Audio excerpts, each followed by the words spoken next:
francophonie est un mot dont on parle beaucoup trop et qu'il suffit de mettre au pluriel en disant les francophones, les cultures francophones, les littératures francophones, qui se caractérisent par le fait que c'est en langue française, mais aussi qu'il y a une traduction de d'autres langues, parce que tous les francophones sur le globe sont bilingues.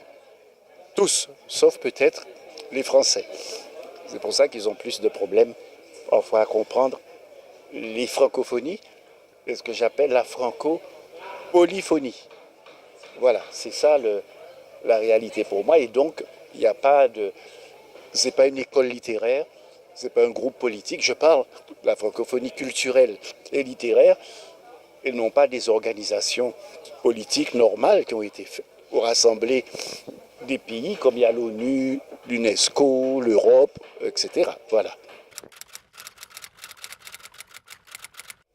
Parce que la poésie est de naissance. Je suis né pour pouvoir traduire en poésie ceux qui ne parlent pas et qu'on ne comprend pas bien, dont on connaît mal la langue, c'est-à-dire le volcan de mon enfance, près duquel je suis né. Et mon premier poème, c'était faire parler le volcan, qui s'appelle La Soufrière. Et qu'est-ce qu'elle me dit? Voilà. Et un autre poème, c'était Les étoiles. Aux Antilles, il y en a plein qu'on lève la tête. Et il y a aussi les bruits de la nuit antillaise. Et les bruits de la nuit antillaise, on ne comprend pas ce qu'ils disent, comme on ne comprend pas les animaux quand ils parlent. Eh bien, on traduit. Et la poésie, c'est avant tout ça, c'est de la traduction. Et la meilleure manière de traduire, c'est aussi inventer, c'est pas copier les choses. Et donc, inventer, c'est un acte poétique.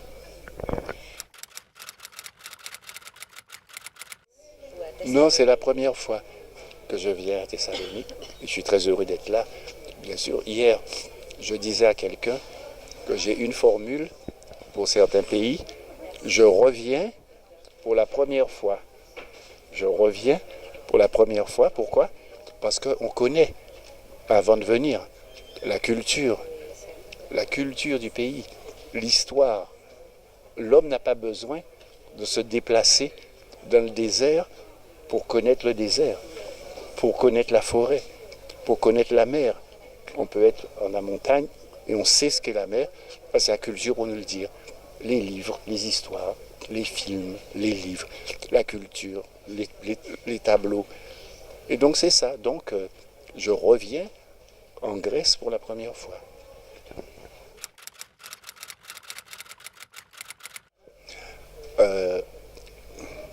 Tout ce qui est nouveau et moderne, on ne sait pas ce que ça va donner, mais on ne peut pas le refuser. Simplement, il y a une chose qui me paraît importante à veiller, c'est la prédominance du virtuel sur le réel, de la virtualité, de l'image sur la réalité. Les jeunes d'aujourd'hui, ils ont des milliers d'images, plus que des gens au XVIIe siècle pendant toute leur vie. Et quelque part, on pense que c'est formidable, mais en fait c'est une noyade possible, parce que ce qui compte, c'est de comprendre les images, de les analyser. C'est pas de les prendre comme ça. Donc il peut y avoir le grand écrivain Montaigne, au XVIe siècle déjà, avait prévu ça, en disant ce qu'il faut, c'est une tête bien faite et pas une tête bien pleine.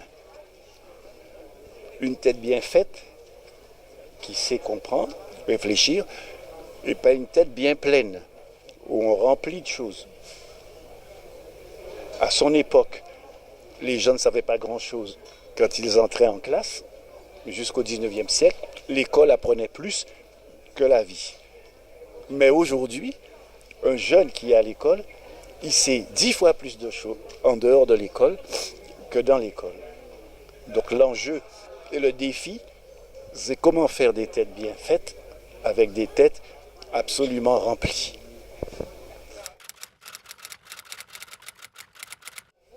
Le plan pour l'avenir, en tant qu'écrivain, écrire. Merci beaucoup. Merci à vous.